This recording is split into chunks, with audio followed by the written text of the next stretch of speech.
Welcome back to Adams Athenaeum. Let's take a look together through the news and records of our times as we try to shed light upon the unvarnished truth.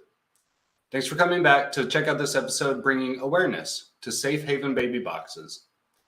Now, this video isn't endorsed or sponsored in any way or in affiliation with Safe Haven Baby Boxes.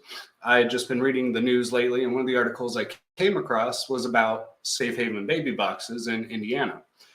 It's a program I haven't heard of before, and so I thought I should bring awareness to others as if it's something I haven't heard about, and I've been here 32 years. Perhaps there's others who could use this information as well. I'd like to start with some news stories here. Let's start looking at local station here, 13 WTHR. Safe Haven Baby Boxes. Here's how they work. Says a baby found abandoned in a plastic bag in Seymour Tuesday is now a reminder to educate Hoosiers about the Safe Haven program, how it works, and how it's made a difference in its nearly 4 years of existence. Now, this article was originally posted on October 16th, 2019, so it's been several years. But it says, let's skip a little ways through. Essentially says the baby boxes and the Safe Haven hotline have helped Hoosier moms in need surrender dozens of newborns since 2016. These are boxes under Indiana's Safe Haven law that allow a mother in crisis to anonymously and safely surrender her unharmed, unwanted newborn. They're usually located outside fire stations or hospitals. The baby must be 30 days old or younger, and the boxes are like incubators with heating and cooling features. An alarm notifies 911 as soon as a baby is placed inside so that first responders can take the child to a hospital. And this program has been very successful, they write. So then that, of course, wanted me to continue researching, see what else has been said. And so we're going to go check out another, I believe, local station here. Of course, we got to get the ads out of the way. Infant surrendered in Safe Haven Baby Box at Indianapolis Fire Station. This was from October 12th of 2020. And in this article, they essentially write, again, we're going to skip ahead a little bit. The Indiana Safe Haven law allows a parent to bring a child 30 days or younger to an employee at any hospital emergency room, manned fire station, or law enforcement agency without facing prosecution for endangering or abandoning a child. A parent can also use a safety device, such as a baby box, that is installed in the exterior wall of a fire station or hospital to ensure 100% anonymity for the parent. Once a baby is surrendered, the Indiana Department of Child Services will facilitate an adoption for the baby to be placed in a permanent and loving home. This process usually takes between 30 to 45 days. So it sounds like a pretty good follow-through process. Let's keep reading just to learn a little bit more and educate ourselves. This is just kind of a highlight.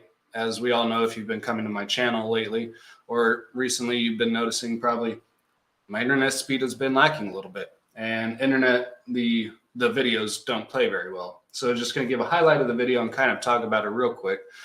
Second infant in a week surrendered to Indiana's Safe Haven Baby Box. This was from, year and a half ago? So a little more recent, or no, not even a year and a half. 6 months ago, 7 months ago. So it still seems to be in quite good use, seems to be an effective policy to help stop essentially babies being put in dumpsters, unwanted or children where the parents can't afford it or have decided against it for whatever reason. Instead of putting the child in a dumpster, in a trash bag, throwing the child away, whatever, now you can safely put the child, you can essentially still abandon your child. If we're sticking with terminology, you can safely and legally abandon your child in a place that will give it resources and will eventually and hopefully get the child adopted into a loving family. This sounds like a good idea to me. So I wanted to look a little bit more into the actual company behind the Safe Haven Baby Boxes. So when we look at their mission statement, it says Safe Haven Baby Box's mission is to prevent illegal abandonment of newborns by raising awareness, offering a 24-hour hotline for mothers in crisis, and offering the Safe Haven Baby Boxes as a last resort option for women who want to maintain complete anonymity. Here's the founders. This stone, I believe, if I remember right, was essentially them talking about that was the last footprint of the child who had died from abandonment in Indiana before this law went into place, if I'm correct, if I remember my facts. So just going to highlight here one of their paragraphs. The safe haven baby box takes the face-to-face interaction out of the surrender and protects the mother from being seen. The Safe Haven Baby Box's organization primary goal is to raise awareness of the Safe Haven law. Women in crisis can call the National 24-hour hotline and can receive counseling and assistance free of charge. To date, the hotline has received over 8,000 calls from every state in the United States. Safe Haven Baby Boxes has referred over 500 women to crisis pregnancy centers, assisted in 7 adoption referrals, and have had over 100 legal safe haven surrenders. 23 babies have been surrendered in our baby boxes. 3 babies were surrendered directly to firefighters at Safe Haven Baby Box locations. And then just from the next paragraph, we have over 100 Safe Haven Baby Boxes in communities across the nation ready to assist with a safe, legal, anonymous surrender of a newborn. And again, I think this is actually pretty great. And one of the things they also show, if you go through, I believe it's their resources on their page, they also show this chart. I'm assuming they've kind of made it with local data, but it shows here number of infants reported abandoned and how many lives could have been saved if the Safe Haven Baby Boxes program had been available in the community. And there's color codes for each year of how many children could have been saved in each state. And then down here, it's per state, and these darker gray numbers kind of at the top above each column indicate the total number of children to date that could have been potentially saved.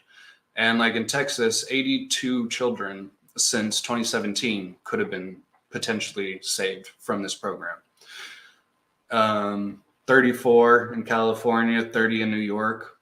And these may not look like huge or great numbers, but to those like me that would argue that every life is valuable, has meaning, and deserves the full chance at life, these are numbers that we can change, that we can impact, and that we can have a good effect on.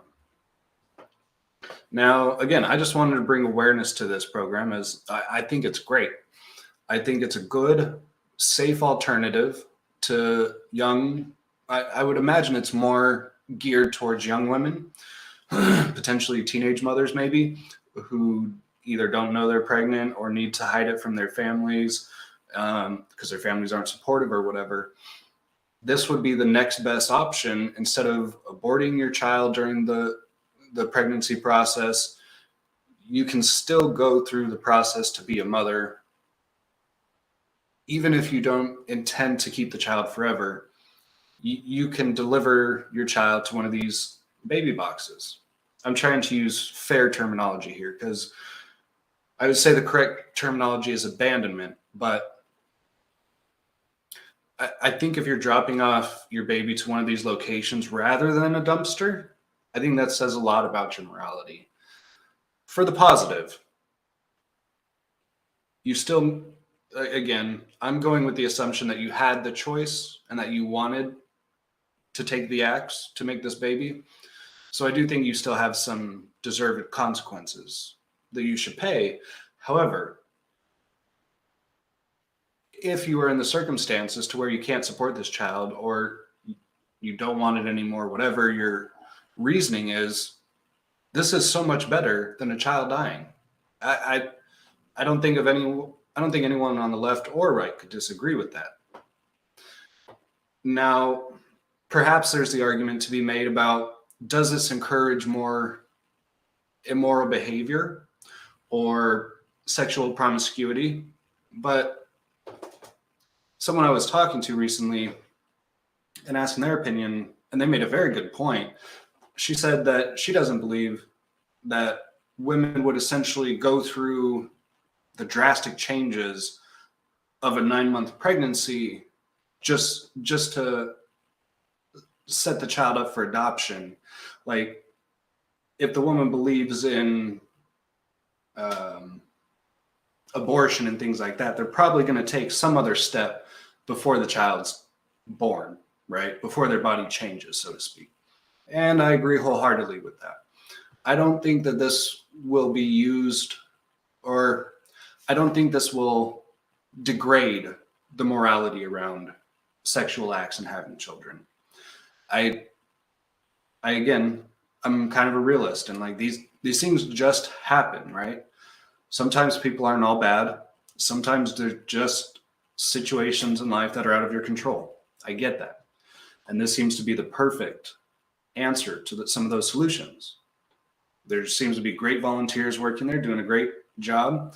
Again, from what I've read, many, if not most of these children have been adopted. So that's a good precedent that they have. Not only have I not found anywhere that reports a death of a child being put in one of these drop-off safe havens, but I haven't read of neglect or abuse or like mass not being adopted. So it seems like it's a good program run by good people trying to do the best they can for these kids. And I think that's a good thing, and that people should be made aware of it. So again, if you are in this kind of situation and you need help, there's places out there for you. They're called safe haven baby boxes. You can find them at hospitals. You can find them at your local fire department, maybe ambulance stations. You can do a quick Google search, safe haven baby boxes. You can either use their website or use Google. Either way, you can find locations in your state if they have them. If not, I'm sure you can travel to another state. I wouldn't be surprised if they have volunteers who will help you get the resources you need. From what I've read, potentially only one child has been found dead or abandoned since the Safe Haven Baby Box program was put into effect in Indiana. That's sad. That's one too many. And perhaps there's more that haven't been reported or documented. But that's also a very good standard of however many we went from to practically zero in 5-6 years since this program was instituted. So I got to say good job and thank you to the men and women who've dedicated their hard work and their time to this kind of a program. And again, if you're in this situation, please, I implore you to go check these kind of resources out for yourself. It's worth it. Not just for you, but for the child and the community as well. And I thank you for coming back to check out this video. As always, you can find me over here at Adams Athenaeum on Rumble, Twitter's Local, or on YouTube. Again, over here, you can find artwork from my family and friends. And behind me, of course, I'm a God-fearing patriot, so I got the flags. The top one has the Pledge of Allegiance on it. Because goddamn, I love this country and all those in it. I appreciate you coming back for this episode. And if you know anyone that could be impacted by this message or maybe needs to hear it, please feel free to share this video to anyone, anywhere, on any platform. And again, I post regularly, so be sure to subscribe and hit the bell so that way you're notified whenever I go live. And I've been posting shorts content lately, so be sure to check me out on YouTube. I've got something for you to enjoy. Thanks for coming back, and I'll see you soon.